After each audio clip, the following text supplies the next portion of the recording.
There we go. Okay, now we're cooking with fire, so to speak.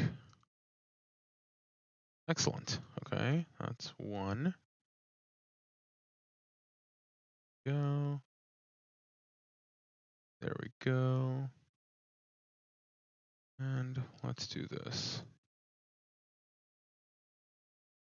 Okay.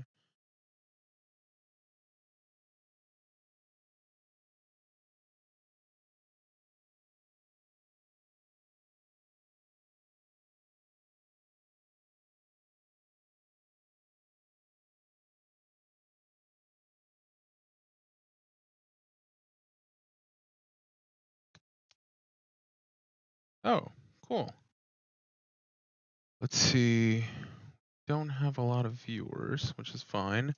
So we're just gonna go ahead and get started. We're a minute into the stream so far, and might as well. Okay, so today we will be reviewing the inheritance section of the Launch Code 101 Java track. We're going to be touching about a lot of fairly complex pieces of object-oriented programming, which is inheritance, abstraction, casting, etc.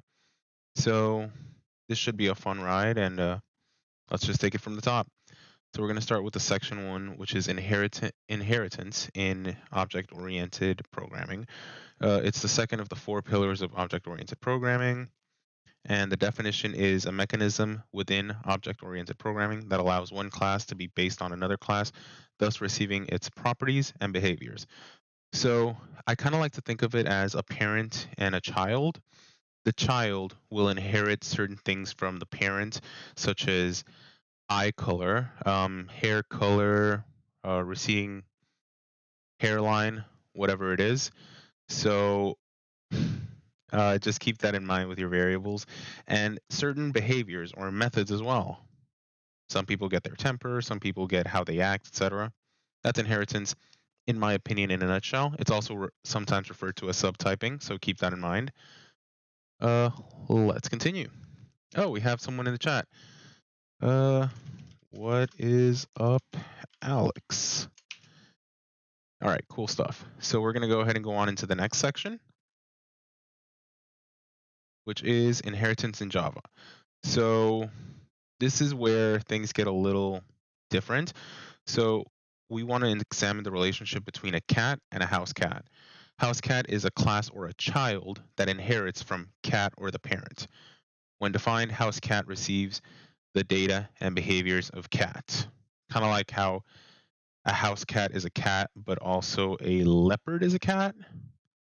Technically both from the same family, but not really. These inherited traits are like fields, properties, and methods. Any fields and non-constructor methods in cat are available to each instance of house cat. So constructors for house cat will be different than the ones for the base cat, but fields and non-constructor methods will be available. So when we speak about an inheritance relationship, we say that a house cat is a cat or extends a cat.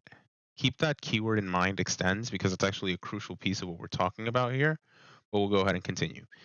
So in order to define a class that inherits from another, we use the extend keyword, and here we can see public class house cat extends cat. We say that a house cat is a subclass, derived class, or child class of cat. And we say that cat is a superclass, base class, or parent class of house cat. Yes, it's the superclass. It actually dresses up like Batman at night and goes to fight crime. I don't know. I don't make the rules. But we'll continue. Let me check. Okay, good. My audio is still running. I have a bad running habit of my audio cutting out without any issues. Well, with issues. So in Java, a class may only extend one class, and classes may extend each other in turn. This creates hierarchies of classes, and we can visualize these by drawing each class as a box with an arrow pointing from the subclass to the base class. So in this instance, class A would be cat, class B would be house cat. Simple enough. Now the shaded portions can be of these boxes can include additional information about each class. We'll learn about what we might put there in a bit. Inheritance is an essential mechanism or sharing data and behavior between related classes. Using it effectively creates organized code with groups of classes that have increasingly specialized behavior. When this happens, we can visualize the inheritance structure with a slightly more complex diagram. So we have class A, which is cat. Then we could have here leopard, lion, and then class D would be house cat.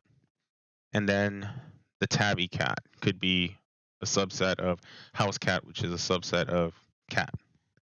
Simple enough. So as you can see, classes B, C, and D all extend class A. Class E extends class D, which itself extends class A, blah, blah, blah. Fields and non-constructor methods are directly available to the instance of the subclass, subject to any access modifiers. In general, this means that private and package private members of a base class are not accessible to a subclass. This is a good piece to kind of like keep up in the back of your mind, because remember, we like to tailor the field privacy, field accessibility to private for a lot of things. We really only want to expose the pieces that we want to expose. So keep in mind that private and package private members are not accessible to a subclass. The exception is that the package private members are accessible to subclasses within the same package. And if anything on the last paragraph was fuzzy, it's a good time to review access modifiers in Java.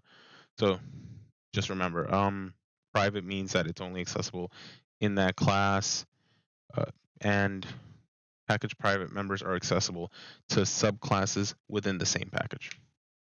So it's not accessible to other classes, but it's accessible within itself and all subclasses inside of that package. Okay, we're just going to do the quick check your understanding. Which of the following is not a term for a class that extends another class? Is it subclass, derived class, extension class, or child class? I would love to play the Jeopardy music, but I don't have a soundboard. So, yeah, honestly, I think that this one is actually extension class. It's subclass, derived class, or child class. But we can check. I mean, we are learning, and it is important to realize that, hey, we don't know anything. We can look up. So we have subclass, derived class, or child class, which is exactly what we needed. C, good stuff. Great job, Alex. And question, a class greeting extends another class message. So your parent class is message and your child class is greeting. By convention, how would we represent the relationship between these two classes in a diagram? So would that be the case? Hang on, let me review some things here. Yeah. So 2 boxes with an arrow pointing from greeting to message, 2 boxes with an arrow pointing from message to greeting, 2 boxes with greeting positioned inside of message, or 2 boxes with greeting positioned directly beneath message. What does the chat say?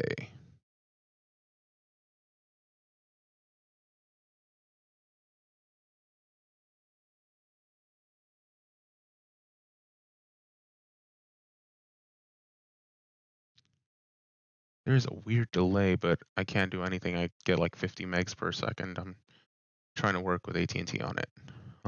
But the correct answer here would be definitely have 2 boxes.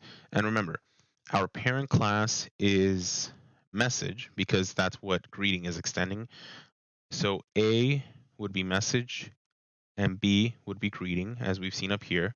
A would be message, B would be greeting, as B extends A. So it would be 2 boxes with an arrow pointing from greeting to message, A. Good stuff, Alex. Okay, let's proceed to A Tale of Two Cats. The Aristocrats? No, that was like 5 or 6 of them if you count the kids. Anyway, so we're going to revisit our cat and house cat friends. We're going to open our Java web dev exercises in our demos folder and examine our 2 classes. And I'm just going to put these side by side because that's going to get really annoying really quickly. There we go. Okay. So we're going to open inheritance and we're going to open cat and house cat. Okay. So cat has a private string field family, which we can see here. Family is Felidae. which is the biological family for all cat species. And it's not directly accessible by house cat because it is private.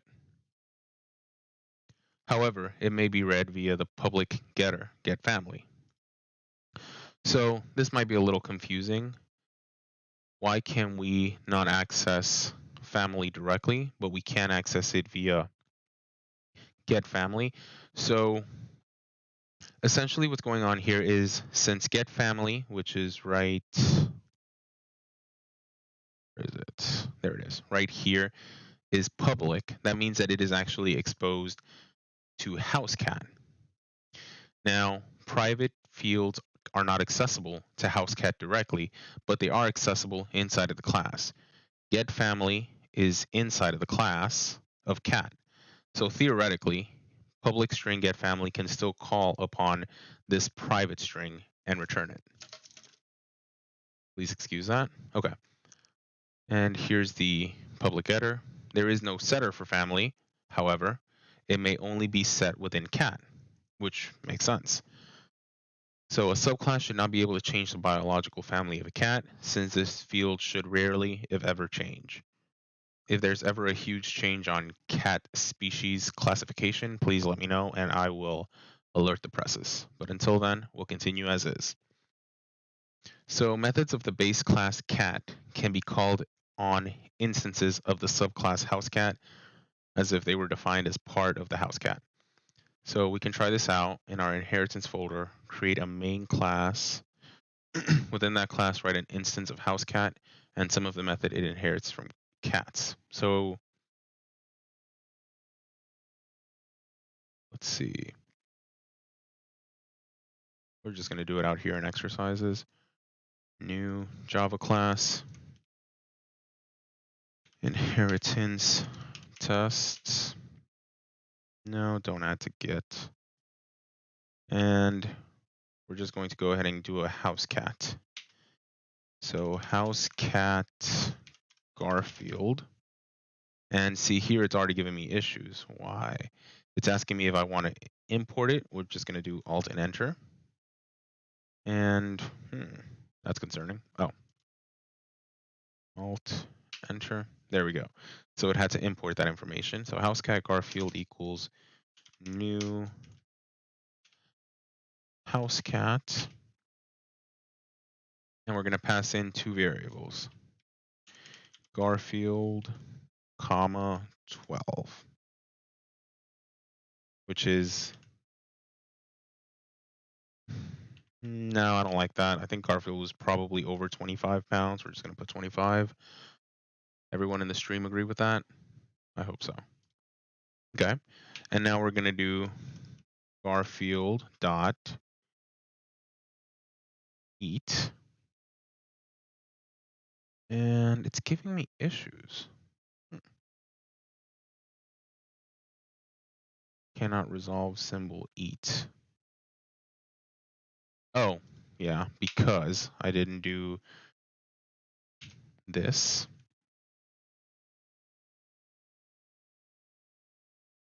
There we go. So now it's working. And we're going to system out print lane Garfield dot is tired, which should print a true. So let's just run this real quick.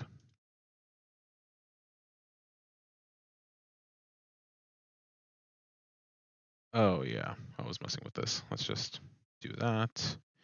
Actually, let's just do that and be done with it. Okay.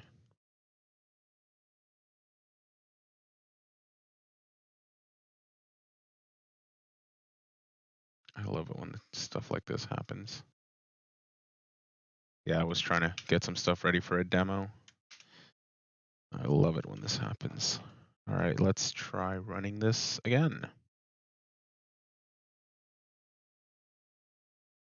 Okay, so we got true. Why did we get true? So Garfield is a house cat, which is right here. Now the house cat only has a couple of items. Is satisfied, noise, and purr.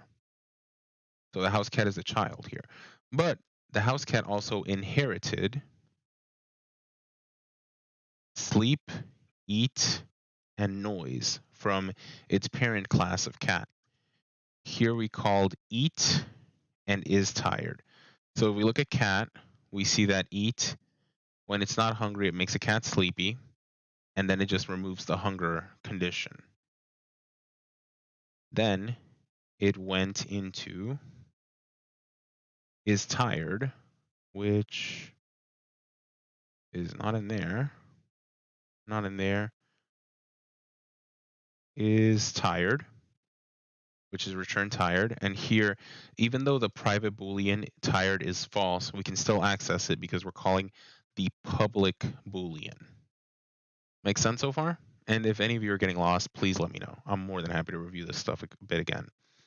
But essentially, even though we're calling directly on the house cat, we can still access all of this stuff from the parent class, which is cat. Okay, so let's just go ahead and continue. Just more of the stuff we already know. The eat method was defined in cat, but may be called on the house cat instances as well. We say house cat inherits the method eat from cat, so child inherits the method eat from parent. We know we've successfully called eat on Garfield because the printed statement indicates the cat is now tired, which, like me, I also get tired after I eat. Okay, 7.3.2, super. We mentioned above that a class inherits all non-constructor items. So house cat inherited everything except for this constructor, which is public cat. You add the weight, and then it assigns the weight automatically. So it inherited all of that directly. And here we have the constructor that takes a single parameter of type double. But because housecat does not have a constructor, the following does not compile. Housecat mittens equals new housecat. And let's test that. So housecat Garfield equals new housecat. And we're just going to go with 25. So that didn't compile. And if I look at my error here, it says, does it say?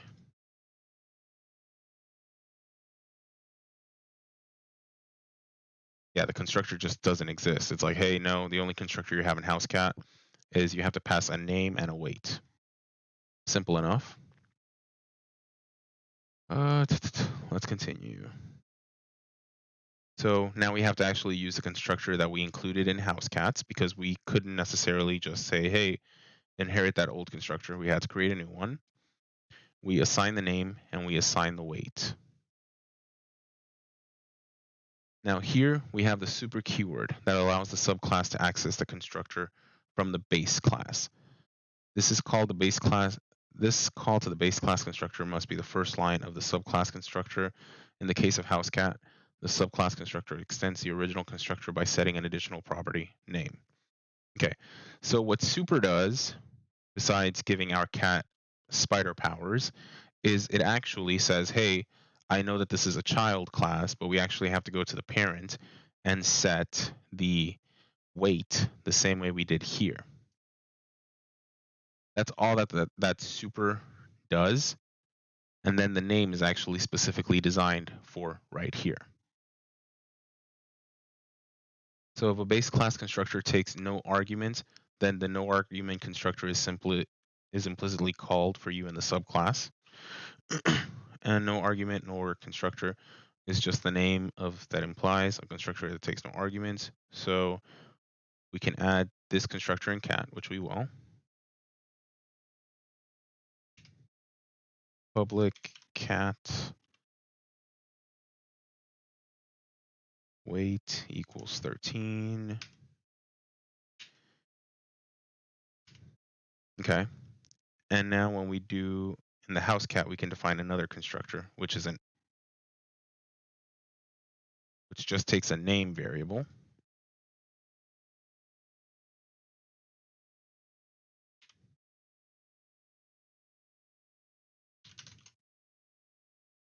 Okay.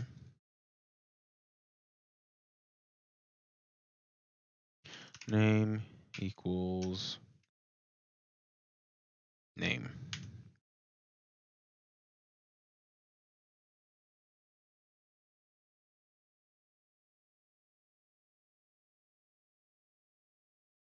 Okay, easy enough. And just make sure that your names don't overlap the way I just did right here.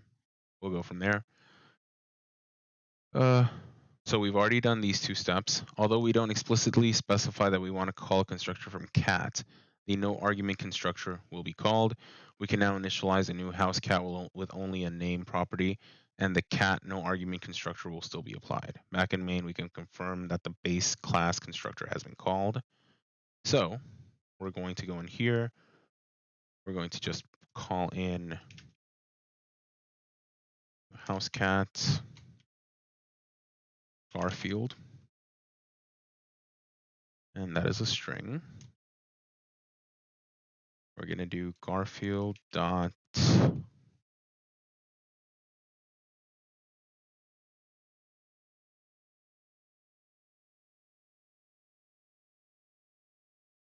get weight, and we're going to play. And why is this giving me trouble? Oh, that's why.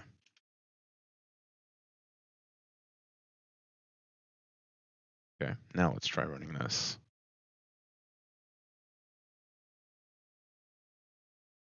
So it still returned 13 pounds as we expected here.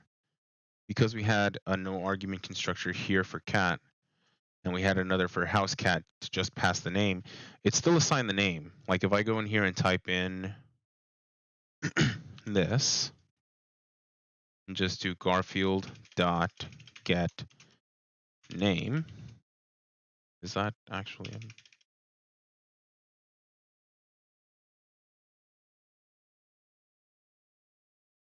get weight, get family, get class? Interesting. Why don't we have get name?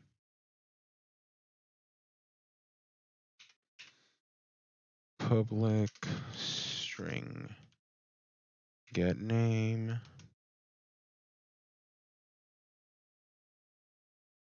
return.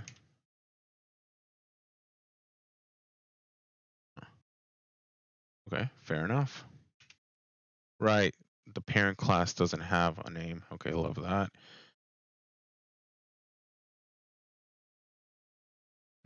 Interesting. So Garfield dot. Really, do we not have a retriever for name? I guess we don't. We can always change that though. Public string get name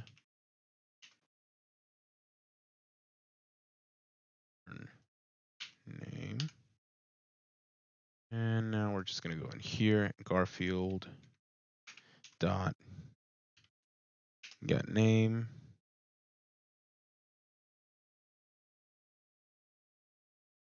Okay, so even though we instantiated a house cat here that's named Garfield, and we did do Garfield.getName, it still has the get weight from its parent class, which here we instantiated to be 13.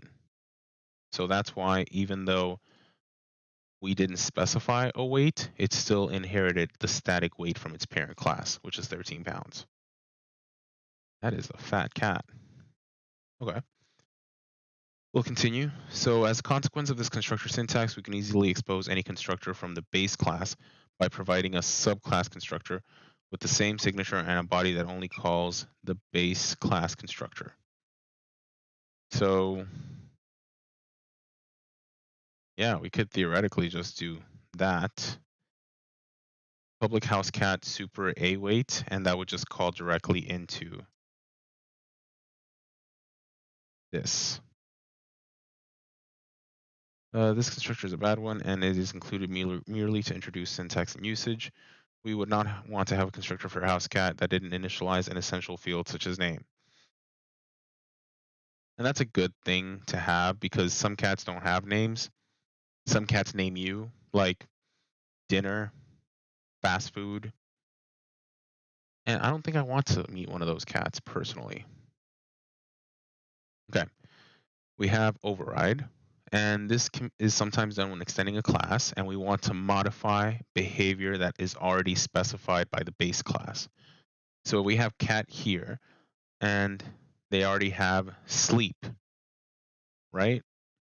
we want to override sleep and house cat. So we would do at override public void sleep.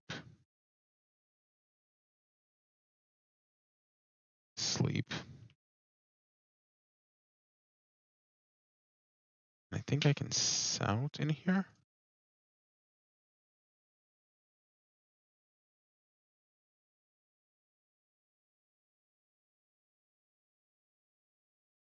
No, capital S first of all. And will that work? Let's see. Theoretically, it should work. Let's do Garfield dot sleep. And this might fail. Yeah, because I have a void instead of a string. So let's do public string sleep. Okay, now let's try running it.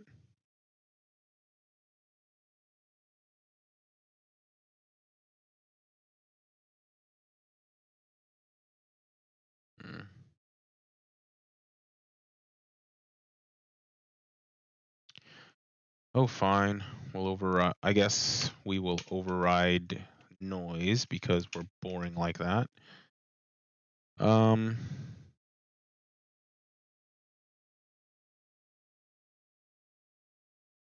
Hey, John, feed your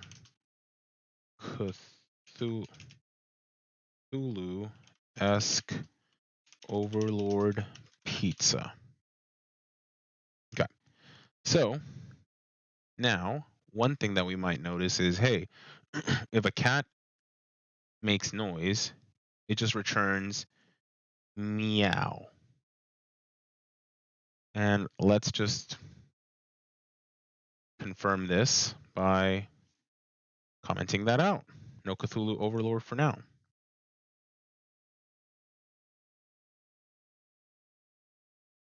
Make noise. No, just noise.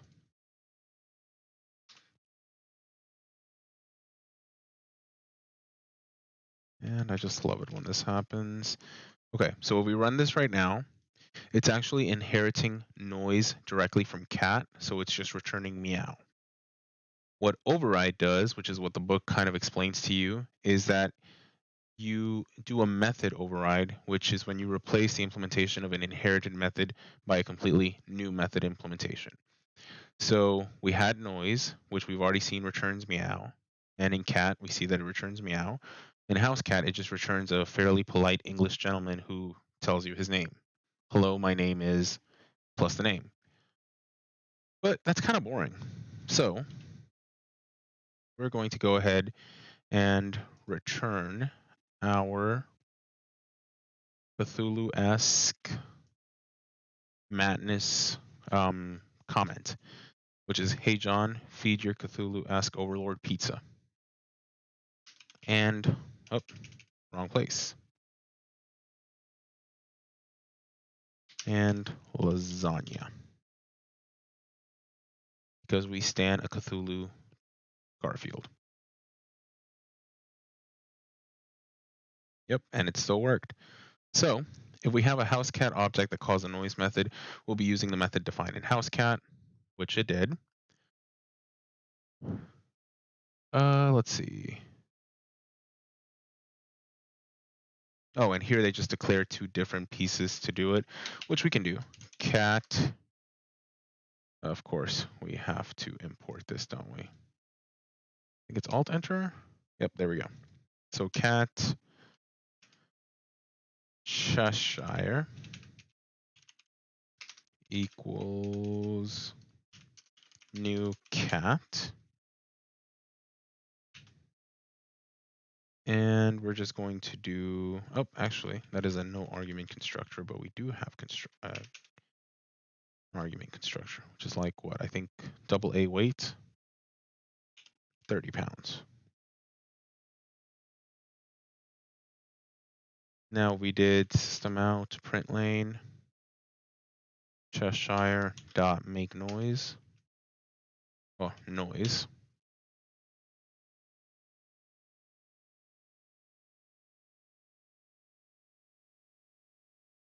You'll see that we have meow for the Cheshire, and we have hey John, feed your Cthulhu-esque overlord pizza and lasagna. By the way, I don't know why, but the author's name of the Cthulhu mythos is escaping me, so if anyone can actually put it in the chat section, you get bonus credit. And let me make sure. Okay, good. My audio is still going strong. I'm surprised it has not crashed yet. Okay, let's continue. So similar to other Java annotations, override annotation is not required, but it can prevent unintentional errors and makes it clear when you're reading your code what you intend to do. So the compiler sees the annotation, which is here, highlighted in yellow. Sorry, I'm starting to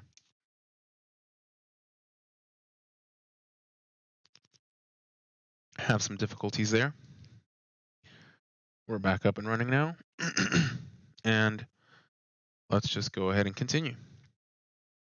Okay. The compiler will see the annotation and check to ensure that the signature of the base method and the overriding method match up. If they don't, it will flag an error, which is what we saw when I tried to change sleep from a void to a string. This can help you prevent you from inadvertently creating a method with a different signature, which makes sense. So when overriding a method from a base class, the method signatures must be exactly the same.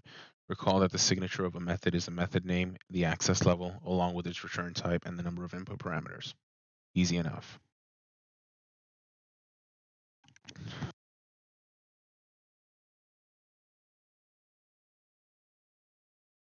Okay, can y'all still hear me? Can. No, can you? Hello? Yeah, perfect. All right. So the object class is now here as well. And they want us to override our... When overriding a method, we may call the method from the base class that we're overriding using super. Modify your housecat.makeNoise as follows. Okay, which is public string noise. If is satisfied, return the tribute was acceptable. Continue your existence. Else, hey John, feed your Lovecraftian, that's what it is.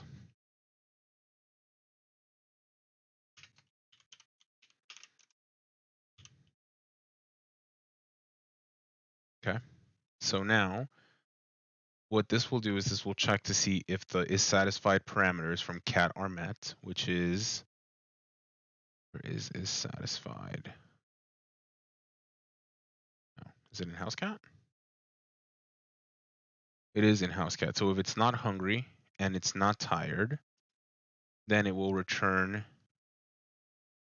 this string that we identified here, which is the tribute was acceptable, continue your existence, or else it'll return, hey John, feed your Lovecraftian overlord pizza and lasagna.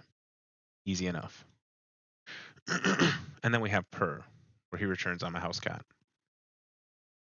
We don't judge Garfield. We just love him and accept him for who he is. Okay. So in a previous lesson, we also introduced the special methods equals and toString. All classes contain default implementations of these methods that can be overridden. So we can do the @override. In fact, these default methods are part of a class called object. If a class does not explicitly extend another class, then it implicitly extends object. So the default implementations of equals and toString are made available to us via inheritance. Note that we should use the @override annotation when we provide new implementations of these methods as well. And some of you might have noticed this when we were doing the exercises last class where the @override automatically came out. Just keep that in mind. Okay, check your understanding. For this question, refer to the code block below. We have message, friendly equals true, language, and text. So a public message is a string of language and text. If it's friendly, get friendly returns if it's friendly, get language returns language, and get text returns text. So a class called greeting extends message, which is up here. Greeting and message are both defined within a package called speech. Select all of the fields and methods that are inherited by greeting. So what do we think, chat?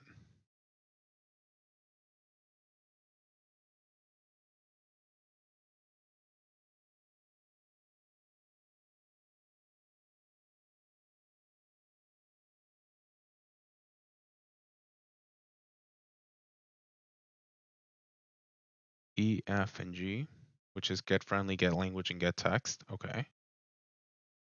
So, Mohammed, I believe you're correct. Because remember, friendly is a private, language is a private string, and text is a private string. Message is the class itself, which is not in which greeting is not inheriting. It's inheriting. It's technically extending. So, good call. E, F, and G. Okay. Next question.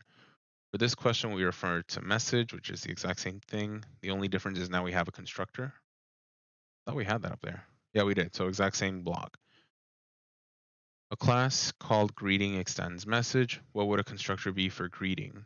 Need to be to call the message constructor. So we have string language, string text, Boolean is friendly. Greeting string language, string text. Greeting super language text, or greeting string language text, language text, language text. So just process of elimination, we can automatically eliminate A. Why? This one doesn't say anything about friendly. It's actually defaulted to true. So we can eliminate that. Now, let's see.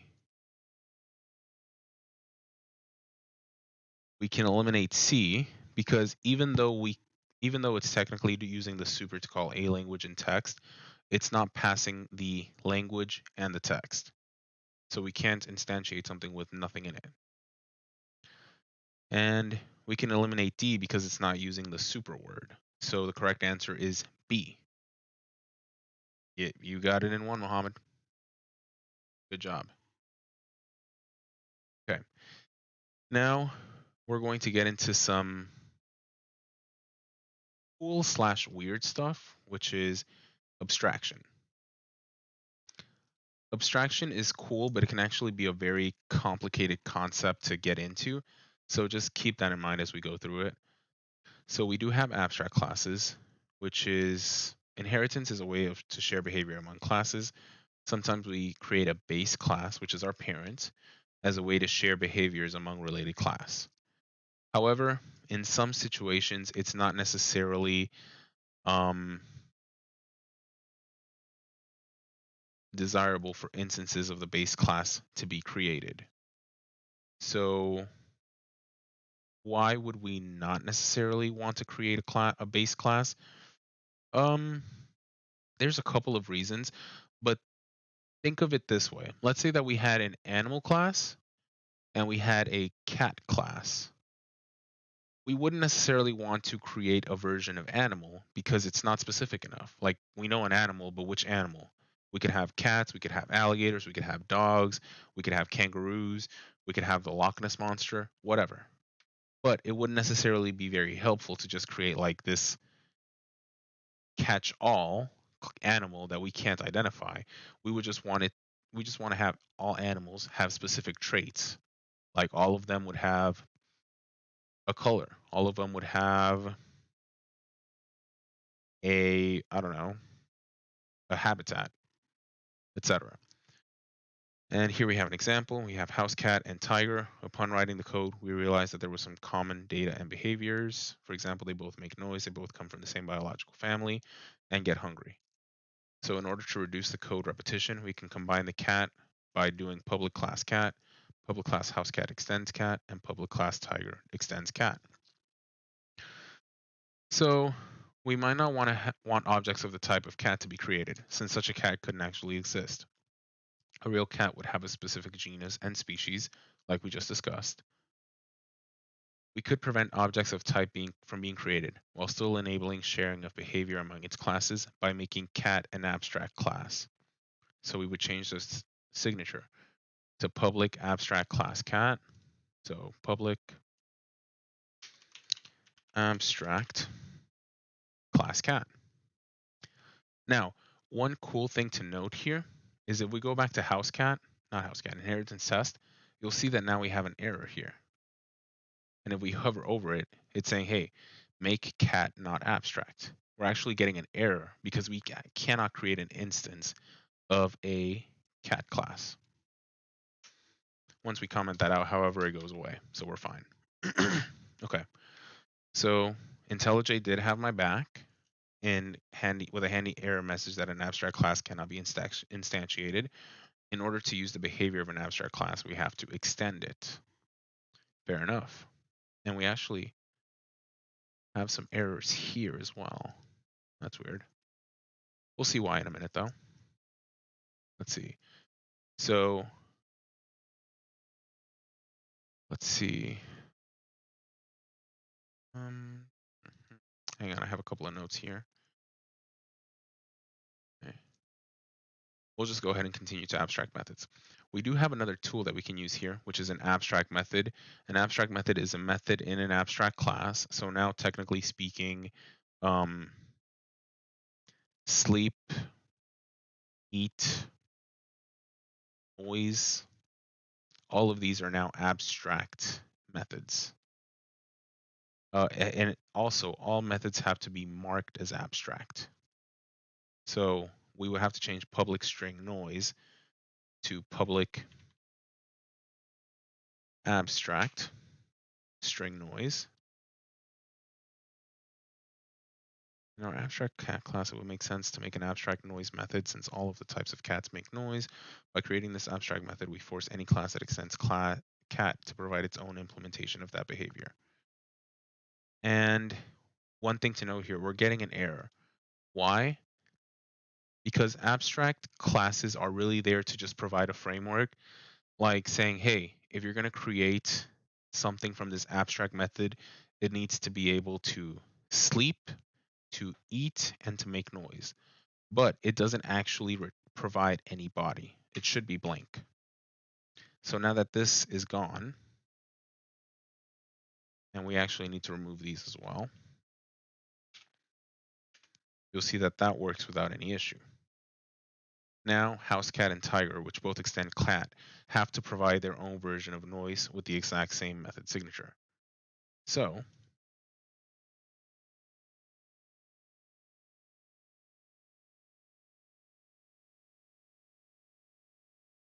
I don't even know if we would have to rewrite this, would we?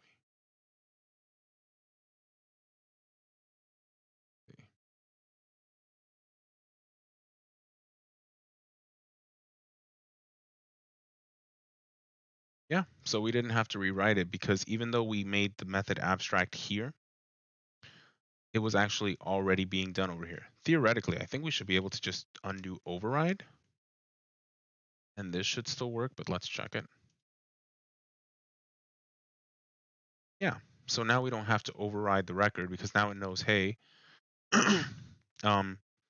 cat shouldn't necessarily have its own bodies. It should just be a requirement in order to run house cat. Now, what happens if we just remove noise altogether? Well, now we have an error up here.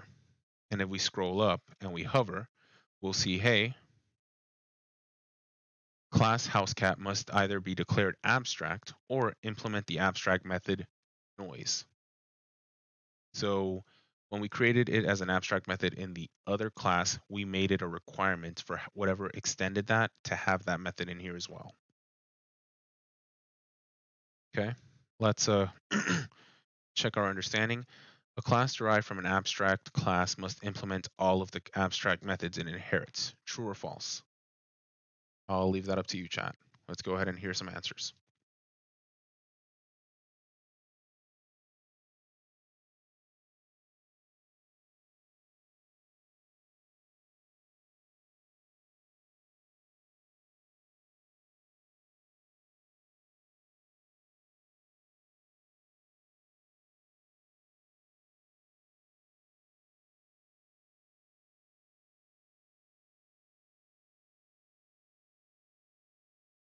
Anyone got anything?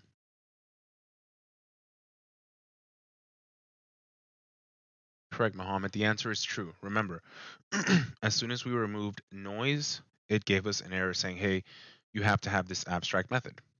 So once we remove this comment,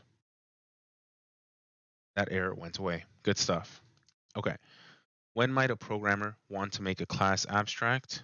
When a class has no real data or behavior, when expressionism just won't cut it, when that class needs to be instantiated in more than one package, or when shared behavior is desired among a group of non-abstract classes. So, technically speaking, the correct answer here is D, when shared behavior is desired among a group of non-abstract classes. However, there's another another concept called interfaces. Interfaces and abstract classes are fairly similar in a sense that you can implement or extend them. They have specific requirements detailed that you have to meet in order to be able to do them. And theoretically, they're fairly similar.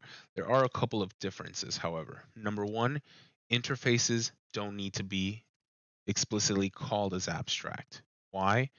Because they're always assumed abstract. So we wouldn't have, if we had an interface, we wouldn't have to mark it as abstract. We wouldn't have to do abstract methods because all of that will be implied to be abstract.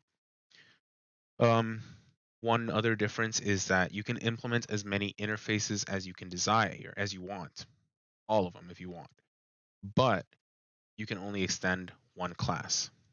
And let's see, on an interface, your fields are static final, so they need to be instantiated. So let's go up here and let's just do public interface cat. You see how all of these suddenly marked up in red? Why? Because they have to be public. So any field in an interface is considered public, static final, which means that they can't be private. Now, if we change this one to just double wait, it would also tell me, hey, we have to initialize it. Why? Because they're all considered static finals. They would all have to have the same number. So they would all weigh 13, which would not necessarily work out very well for our cat, right? Cats are going to have varied weight. So that's all one of the main differences from abstraction versus interfaces. Abstraction will apply the same static values to everything, whereas classes will allow you to inherit items and make changes to them. That's actually a fairly common interview question, so keep that in your back pocket. There we go. All right, let's go ahead and move on to the next piece, which is casting. So, what's a great way to describe casting? I legitimately don't know. I always think of it as kind of like a weird movie theater where the same family, just different generations of it, play all the roles. So when one class extends another, as house cat extends cat, do interfaces have fields? Interfaces do have fields. However, they are all static final. So, and I'm sorry, I know that there's a bit of a delay here. It's just because of my stream quality, so my apologies on that. I'm trying to work on it. So they will have fields. However, all of your fields will have to be, hang on. All of your fields would theoretically have to be static final. which means that you would have to declare and initialize them, and they would stay that value at the same value constantly, which is great if you have constants that don't change. Like you had a specific value for pi, you had a specific value for absolute zero, but it's not great if you want to have variables that you can change, like weight, name, um, preferred cat brand, food, etc. Does that answer your question, Wilbert?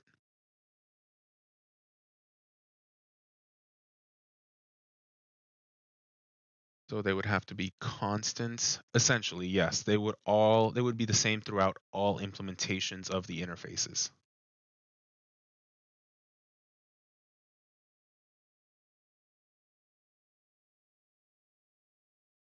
Perfect. All right. So let's go ahead and continue.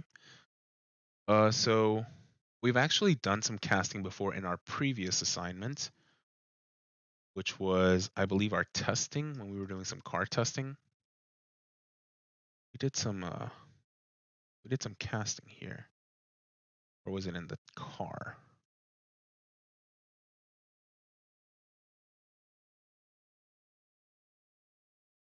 No, not in the car. This is where we talked about ternary operators. Not in main.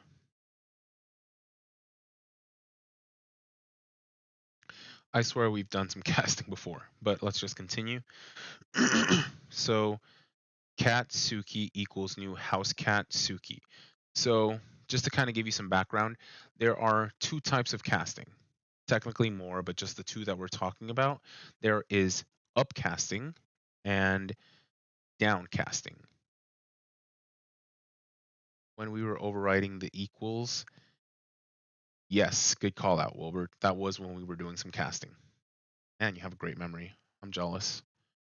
Okay, so upcasting is when you take an object and cast it to the parent, which is this is technically downcasting because you're taking the parent and casting it as a child. So this is downcasting. Upcasting is if you did house cat Suki equals new cat. And let's see. Hang on.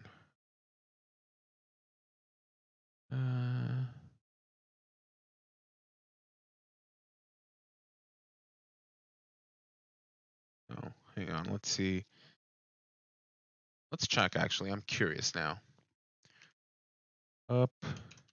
Upcasting samples. Yeah. So let's see.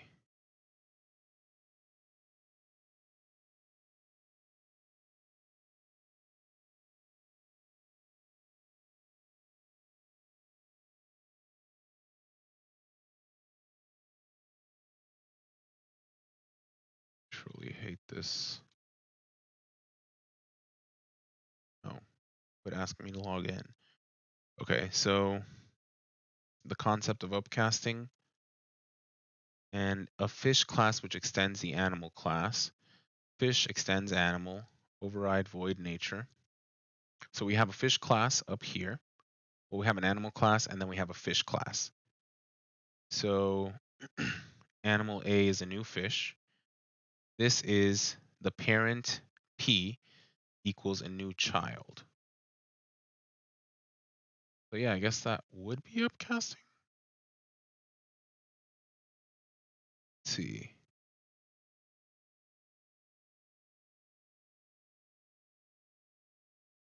This always gets a little confusing for me, so bear with me.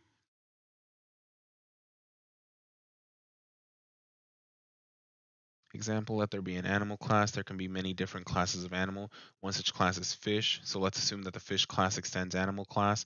Therefore, the two ways of inheritance in this case is implemented as we have the animal class and the fish class, which extends animal. And here we're creating a new object to represent parent P equals new child.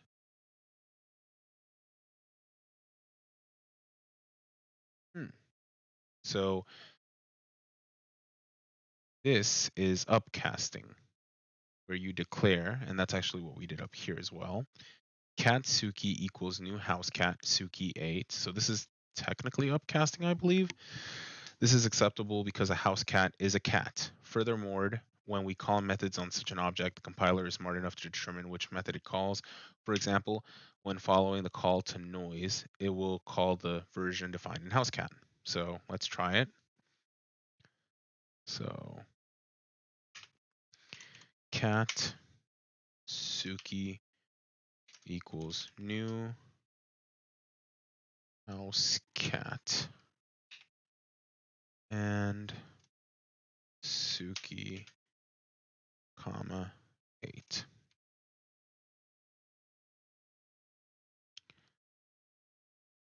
All right, hang on now. Are you giving the parent type to a child?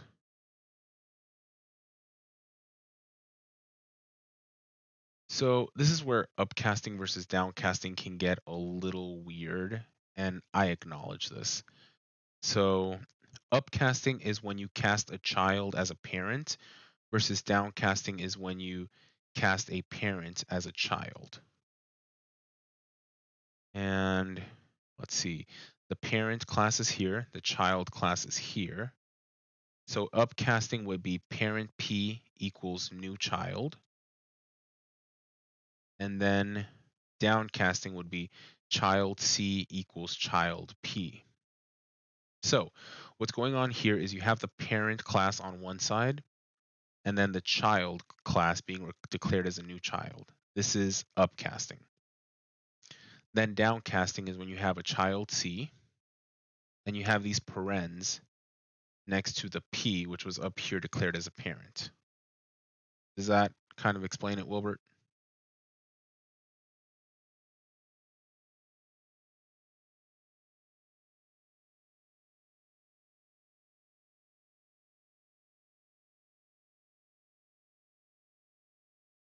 Perfect. Okay, so sorry about that. Let's continue. In what situation would you want to downcast on the job? So downcasting is honestly, I don't think I've honestly ever had to downcast in my personal job.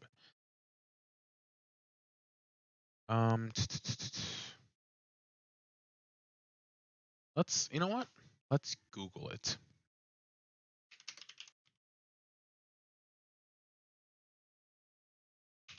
Okay. Downcasting is used more frequently than upcasting. Use downcasting when we want to access specific behaviors of a subtype. Here in the teach method, we check if there is an instance of a dog object passed. There's geeks for geeks.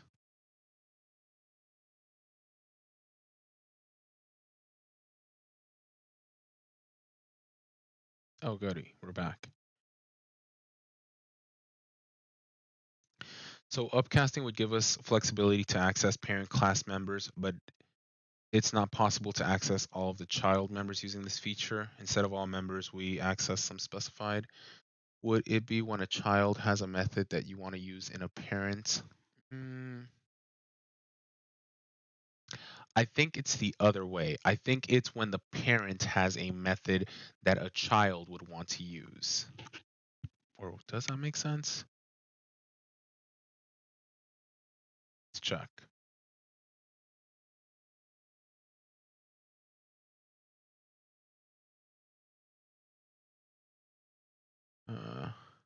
Yes, Wilbert. Okay. Upcasting will be done internally, and due to upcasting, the object is allowed to access only parent class members and the child class specified methods, but not all members. So downcasting has to be done externally, and due to downcasting, a child object can acquire the properties of a parent object.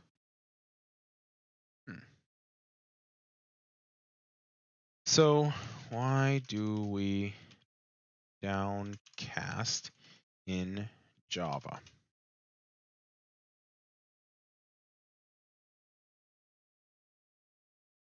Downcasting is useful when the type of value referenced by the parent variable is known and often is used when passing a value as a parameter. Okay, so when you extend the child, it gets access to all the parent methods. And yeah, so when child extends parent, it gets access to all of the parent methods. Yeah. So this is why I was saying that this is a fairly complicated concept. And those big four pillars of object-oriented programming um, are fairly complicated. If you really want to get to know some cool stuff, I would highly recommend going to check out what's this guy's name? Hang on. Uh,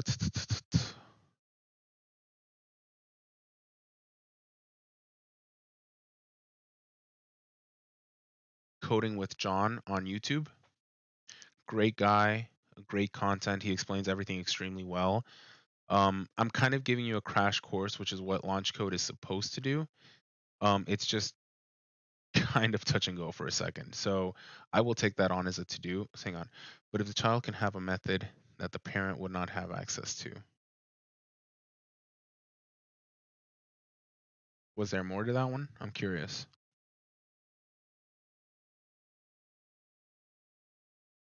Okay, Muhammad agrees with what I'm not 100% sure. You can downcast to give the parent access to a child's additional methods. Let's continue reading and we'll try that. So we have cat Suki is a new house cat, which is an upcast.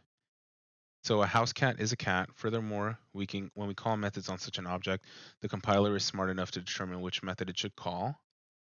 For an example, the following call to noise will be the version defined in house cat. So we have cat Suki is a new house cat, and if we do Suki.noise and we just run it, we don't get anything. Yes, Coding and John and Alex Lee are godsons indeed. So we didn't return anything because we didn't print it out.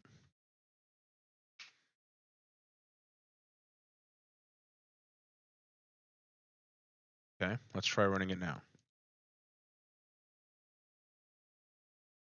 Okay, so here's the parent object, Katsuki, which is being cast as a house cat.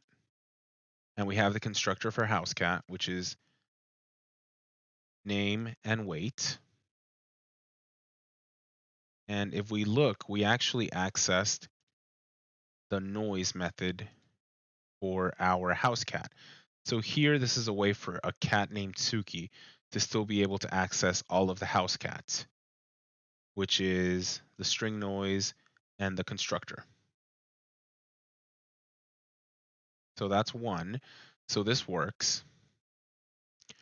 This only works for methods that are declared in the base class. However, if we have a houseCat object stored in the cat variable or field, then it is not allowed to call methods that are only part houseCat. So is satisfied is actually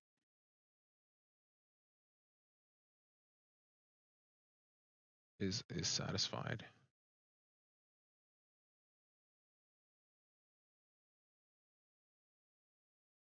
However, if we have a houseCat object stored in a cat variable or field, it is not allowed to call methods that are only part houseCat. So this will Oh, you know what? Okay, that makes sense. So so we can call noise because it's here and here in noise. However, we can't call is satisfied because is satisfied is only in houseCat. We only have public boolean is satisfied, return is hungry and is tired. So if they're not present in both, you cannot call them when you're casting like this. Okay, let's go ahead and continue. So here is satisfied as defined in house cat, and there is not a corresponding overridden method in cat. If we really wanted to make sure that cat was an actual house cat, we could call such a method by first casting. So this is house cat Suki. This is us casting Suki as a house cat, which is technically downcasting. So if we did sout house cat Suki dot is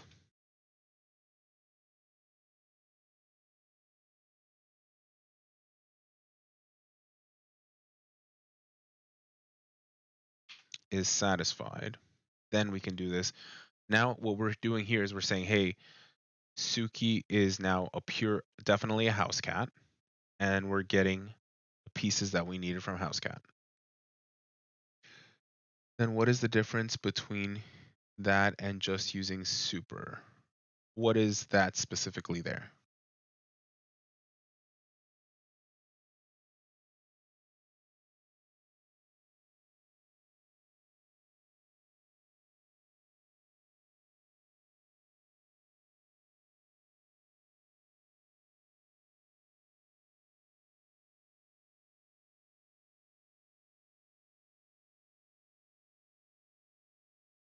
Will, you with us?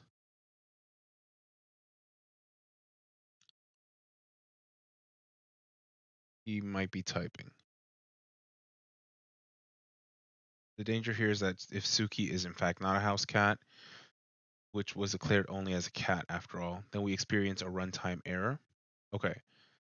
So I think he's comparing super with casting. Okay, so super is only used when you're extending classes, and super just gives child access to the parent. But so you can you're accessing both right here, which is great. But if housecat doesn't have a constructor here, which it does here, public housecat, as I understand it, super only gives access to a parent's constructor, whereas casting gives you access to the method's fields. Could be totally wrong.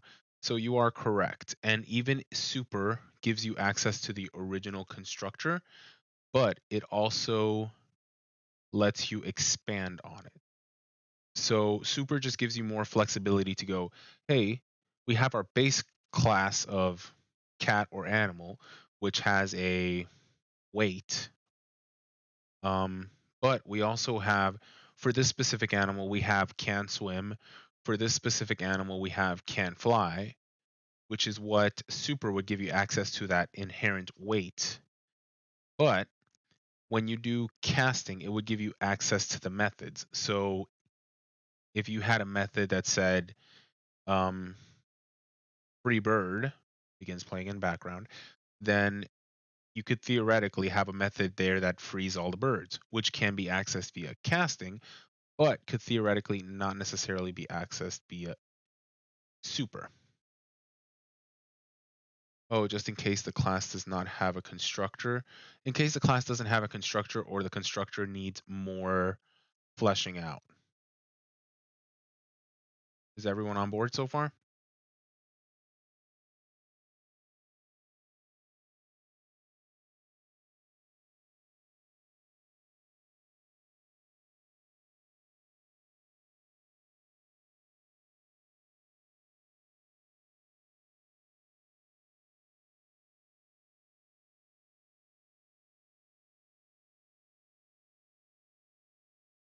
Okay. I will take your resounding silence in chat as a yes. So this right here, House Katsuki is satisfied, is a sample of downcasting, where what is happening here is that you're taking your object and you're casting it to the child. So even though house cat up here was determined to be a cat Suki, you're letting the IDE know, hey, Suki is really a house cat. So with string number, give number access to the string methods. I don't understand the concept on the, I don't understand the context on that. Explain that a little more. So downcasting, you have to be very sure with what you're doing because the IDE doesn't necessarily have a lot of logic behind knowing what downcasting is. So it takes your word for it, which means that it will totally say, hey, you know what? I believe you that Suki is a house cat. Let's just run it. And if you're right, then it will run it. But if you're wrong, like you said, hey, Suki's a house cat, a cat, then you'll get a runtime error or something similar. And yeah, if we run this,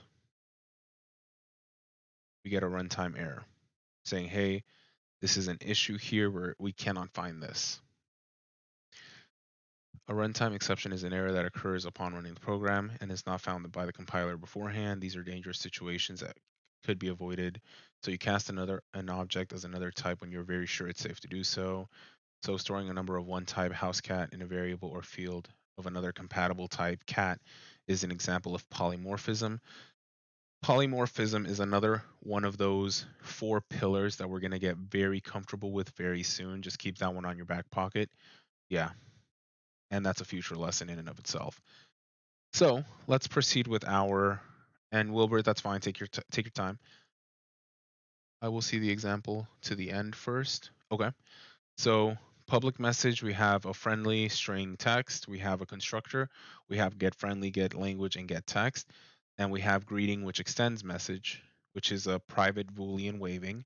We have a public greeting string language string text. Super here just allows us to access these items up here and assign them in the constructor. Public void waiving equals true. Which of the following does not contain an error?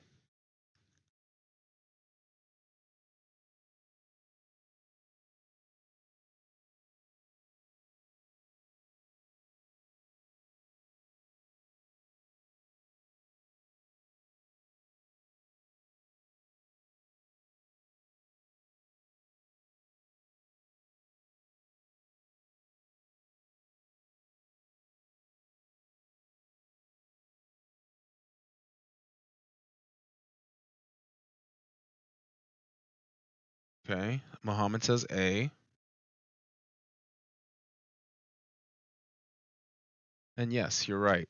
So here you're casting message, hello. You're casting your greeting as a message. You're casting your message as a greeting with hello coder. And here you're casting hello back to a greeting and calling the wave, which matches up here. So good stuff, Mohammed. And polymorphism refers to an object inheriting another, an abstract class with many classes extending from it, the practice of storing an object of one type in the variable of another type, or shapeshifting. Which one is it?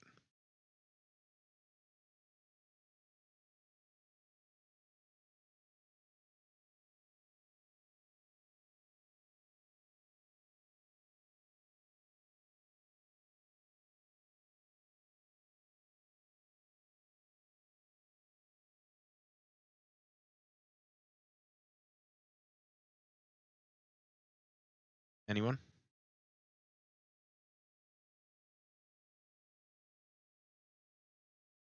Okay, good. Everyone is correct, but kind of sad because D would have been such a cooler answer. Okay, now we're going to go ahead and go into testing inheritance. So Muhammad said B. Let's go back. An abstract class with many classes extending from it. That's not necessarily correct, and we have it up here. Polymorphism, storing objects of one type in a variable or field of another compatible type is an example of polymorphism. So technically, this is polymorphism, which is what we did up here. Okay. It wouldn't be an abstract class with many classes extending from it because that's that's honestly what we did with extending classes and inheritance. So it wouldn't be B. It would be C. And let's continue to 7.6. So not sure you get the whole inheritance idea. Still not sure which fields and methods get inherited and which are overridden. Look to test your understanding. I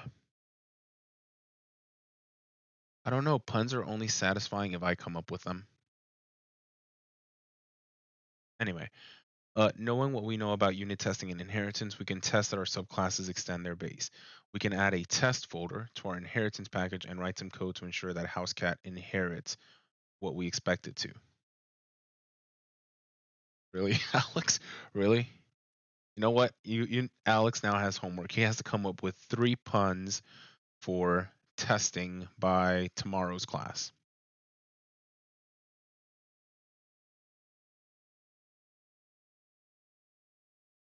And they all better make me like stop, sigh, and deeply contemplate what I'm doing with my life. Okay, so we can actually do this here. Let's just do a new package. Yeah. Test. Or do a new class. And this would be a cat test. No. A test. And we're going to do house cat.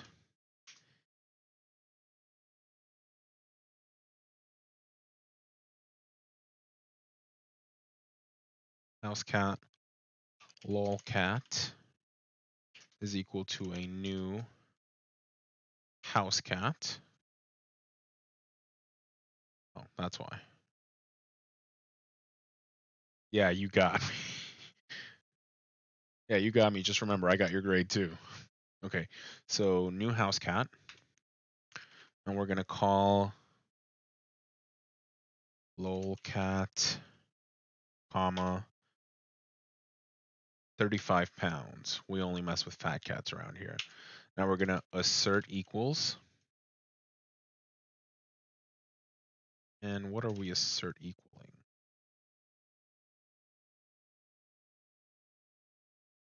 Oh, of course. Lowercase a s s e r t e q a u a l s. Here we're going to assert equals 7 is the expected value. No, so this should really be 35 then, because we expect 35 to be the weight. We're doing lolcat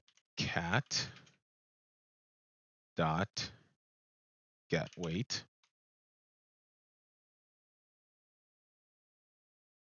And then we're doing a 0.001 threshold. And why are you giving me an error now?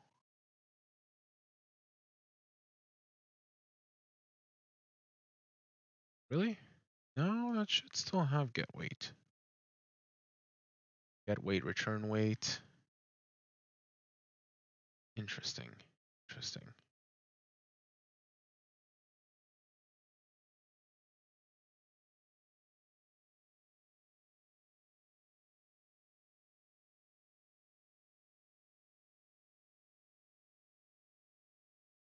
Oh, quit your whining.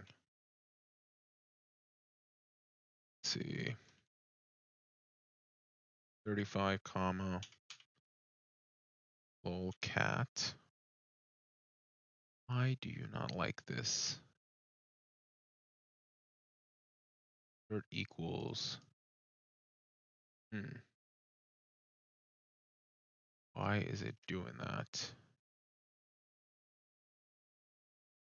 Maybe because I haven't inherited.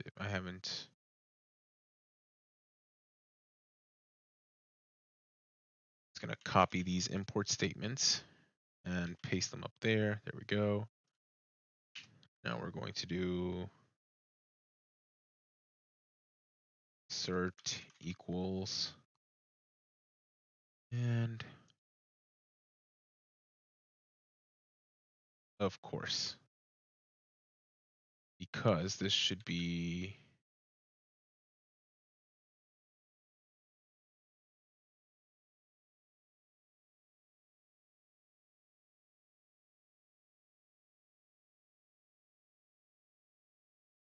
at test public void inherits super in first constructor. It's late, y'all. So house cat lol cat is equal to a new house cat. And we're going to do lol cat, comma, 35-pound chonker. And we're going to do an assert equals.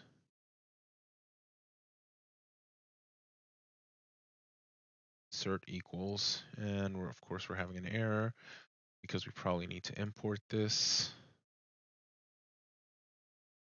We'll be fine. Assert equals, and we're going to do 35 pounds. We're going to do lolcat dot get weight, and we're going to leave our delta of 0.001.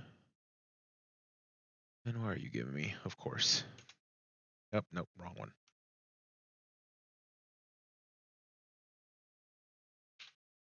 There we go. And now let's try running it.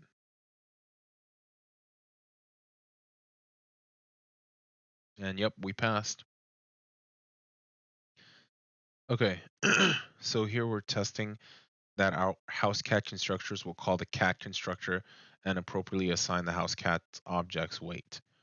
Remember, we don't need to write unit tests for getters and setters unless they do something extra in addition to getting or setting. The purpose of this test, though, is less than to test getting keyboard cat.weight and more to validate that the subclass has inherited the base class. So this test is not just testing the get weight, it's actually testing that our house cat can access that constructor inside of the parent class. All right, and let's just check our understanding.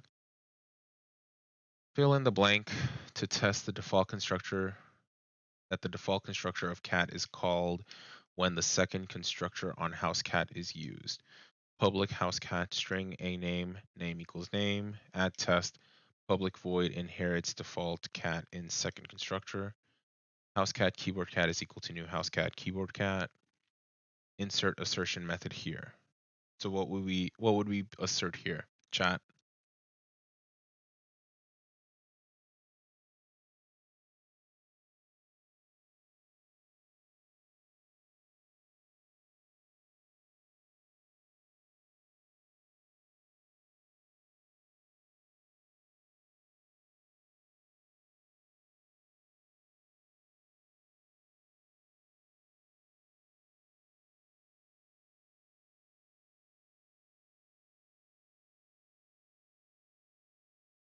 Anything?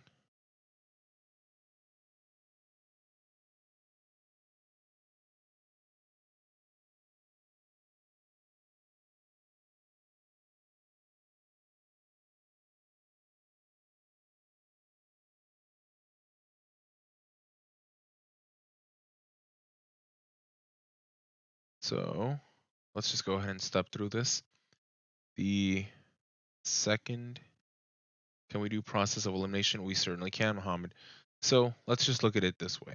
So we need to test that the default constructor of cat is called when the second constructor of house cat is used. So the default constructor of cat is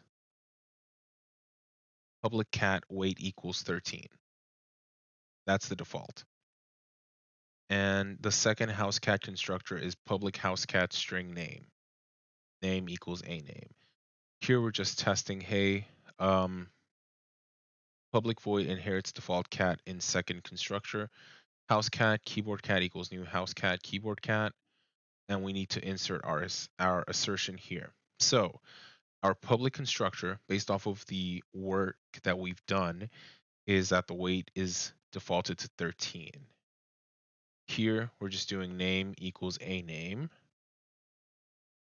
And we would need to make sure that our keyboard cat works. So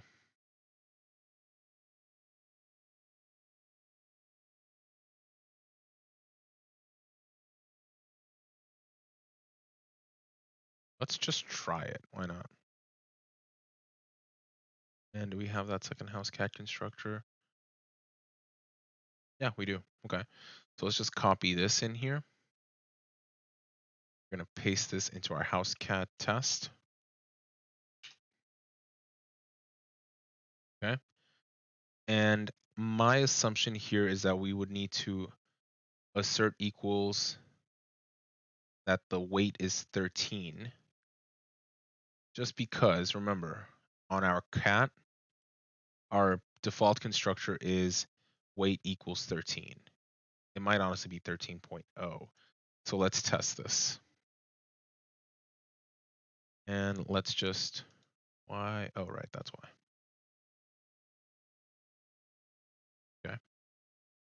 Now let's try running this. And it passed. Now let's just, for kicks and giggles, let's just test the not null.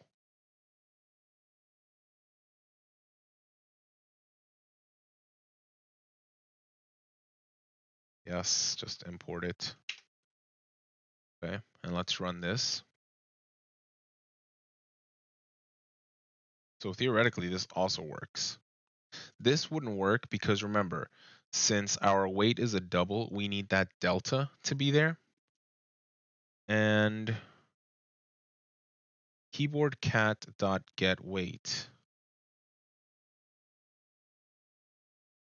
Keyboard cat.weight would not work because weight is not a getter. It's just a variable name. And we couldn't access it this way. So technically both of these work, but we want to be as specific as possible because assert not null just checks to make sure, hey, is there a weight? Which there is. Assert equals 13 specifies the weight that we've specified in our default constructor here. Does that make sense to everyone?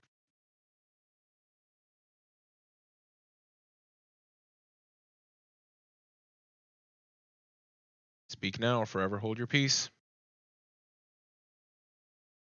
Going once. Going twice. All right, that's what I'm talking about. Okay, what additional assert method can we add to this test to properly verify that house cat inherits eat?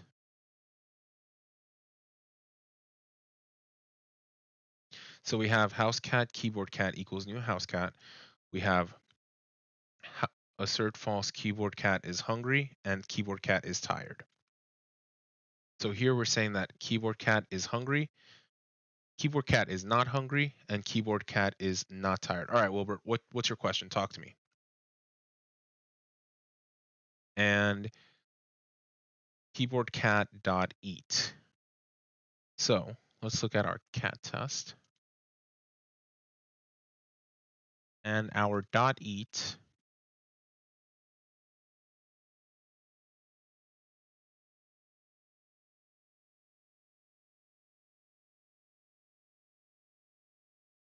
so our dot eat checks if they're not hungry and will return true and we'll change tired to true. Eating when not hungry makes a cat sleepy and will turn hungry to false. So here we can see that this is bypassed because hungry is already set to false. So this right here is true. And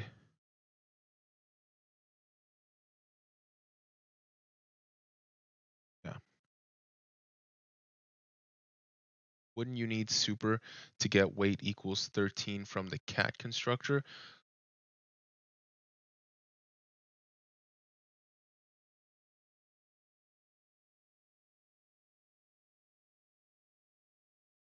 That is an excellent question.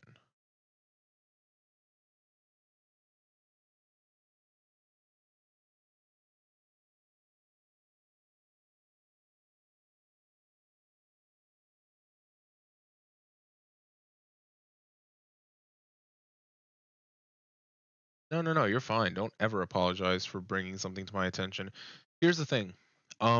I don't know if you realize this, but I'm kind of using the Feynman technique on you guys, which is I am literally just yeah,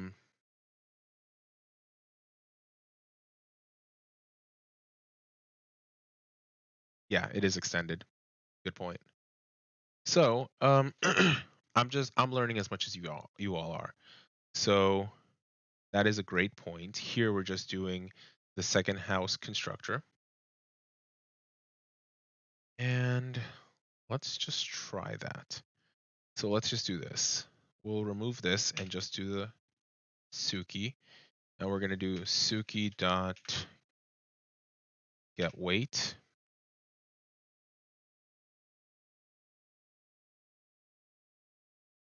Okay, so here what I did, actually let's do this. Housecat Suki is equal to new Housecat Suki. So here I am doing a Housecat Suki, and I'm only passing a string which is declaring a name. And I'm just going to run this and see what pops up. And 13 is still popping up here. The reason being, even though we don't explicitly have super here, in here, we still have matching string name and empty constructors here. And if we look up here to where we were talking about empty constructors, which is where we talking about empty constructors, but you have the super on the housecat constructor. Right here? Is this what you're talking about?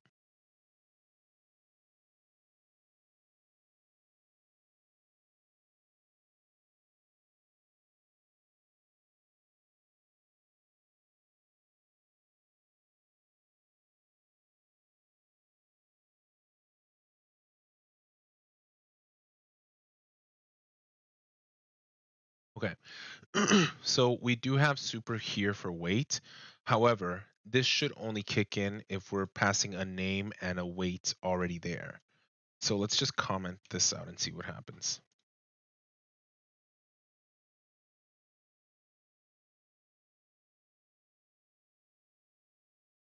Oh, of course, we're not worried about you all right now. It's going to gray that out.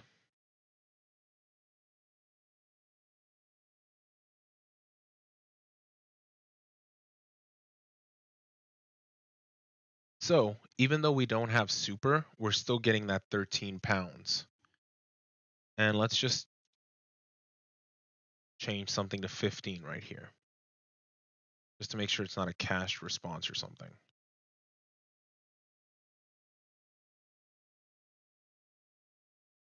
Yeah, so it's still receiving that.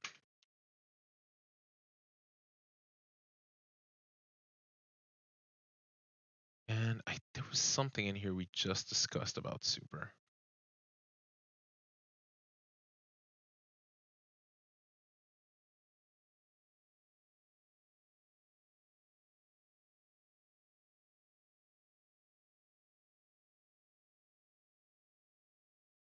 See. Nice. See. Okay, here it is. So if a base class constructor takes no arguments, then the no argument constructor is implicitly called for you in the subclass. So just by this not having any arguments, this is already called for us from cat in housecat. A no argument constructor is just the name as implies, constructor and no argument. So if we did public cat weight equals 13, then in housecat we can define public housecat string name. And even though we don't explicitly specify that we want to call a constructor from cat, the no argument constructor is called, which is default behavior. Now we can initialize a new house cat with only a name property, and the cat no argument constructor will still be applied. Back in main, we can confirm, and we did do this where we confirmed that Garfield's weight did print 13. So we did discuss, yeah, you really got me on that one because I was legitimately sitting over here like, hold up, he has a point here. What on earth happened? So good call out, but this is good because now that just reinforces that in your mind to the point where you're going to say, oh yeah, Wilbur got Isaac with that. Dang, good point. So good job. All right. What additional assert method can we test to properly verify that house cat inherits eat? So we have, and we can honestly just copy and paste this into our cat tests.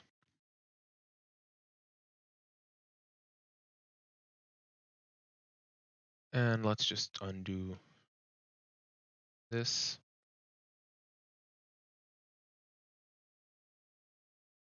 Yeah, I have to import assert false, I know.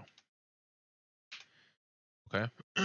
So we have keyboard cat is hungry and is tired. So it inherits tired and hungry being false. And the eat, if not hungry, it will change tired to true. And it will change hungry to false. So since it ate when hungry was false, it will change tired to true. So we would want to assert true keyboard cat dot is tired. And we will just copy this and paste and confirm.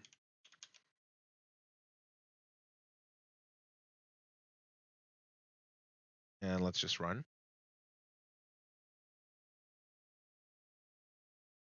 And yep, it passed.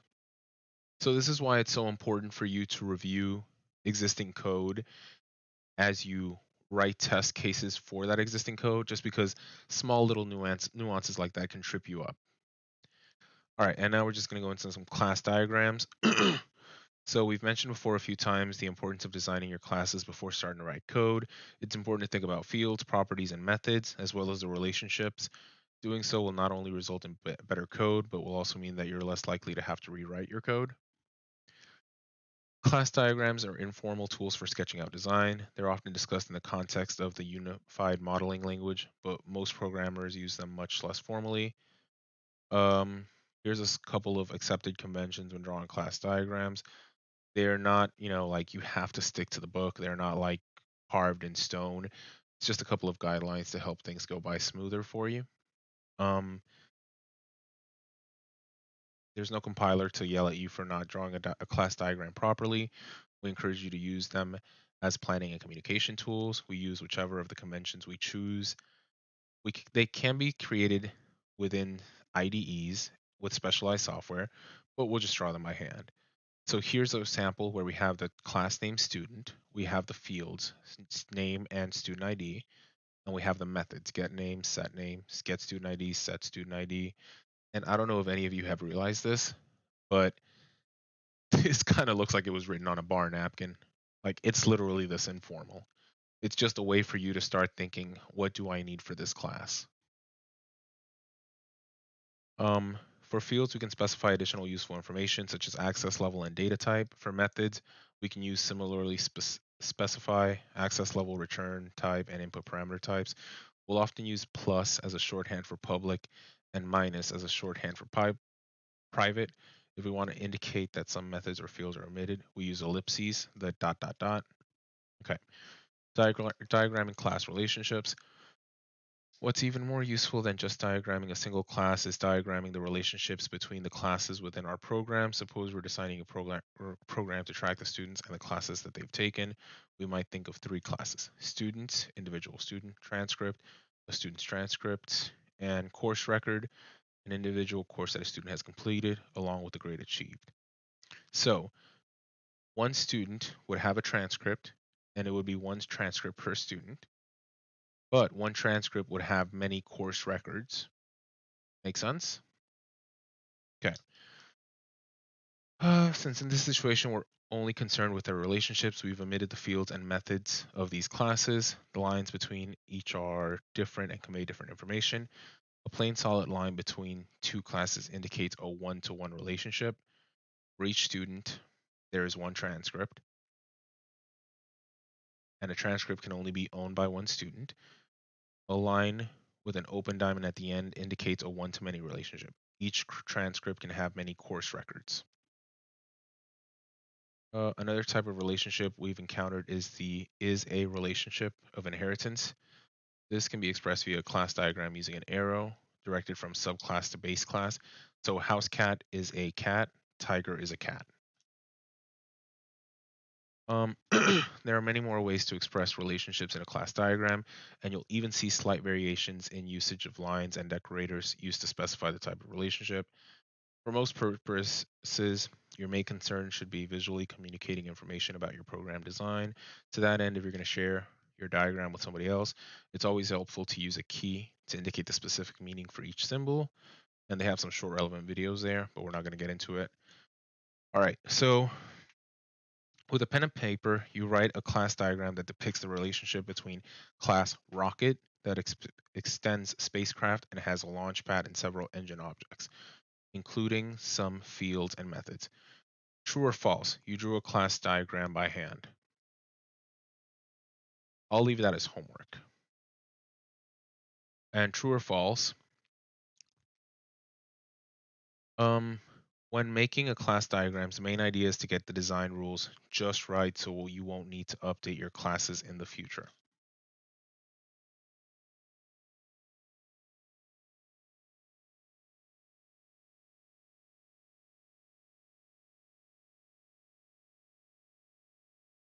I did mine in Paint, LOL. Oh, I gotta see that. You better post that in the Slack channel.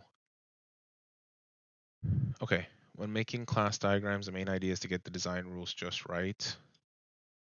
And let's look up at class diagrams.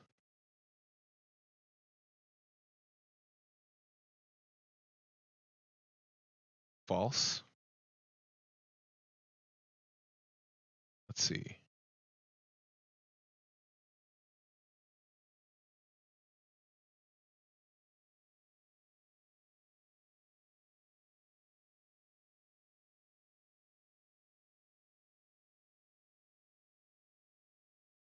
So that's correct. Design rules just right doesn't really matter. It's more about visually communicating information about your program design. So you're correct, Mohammed. All right, so now we're actually going to get into the exercises for inheritance, which is something that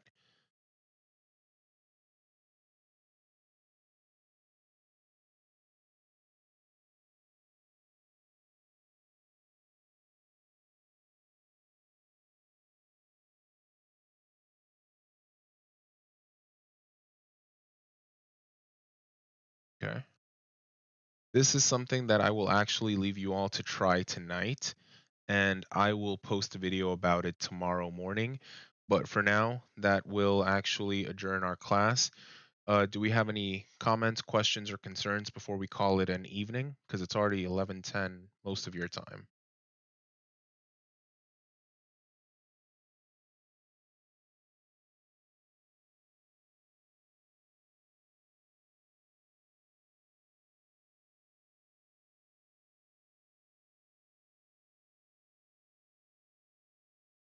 Anything?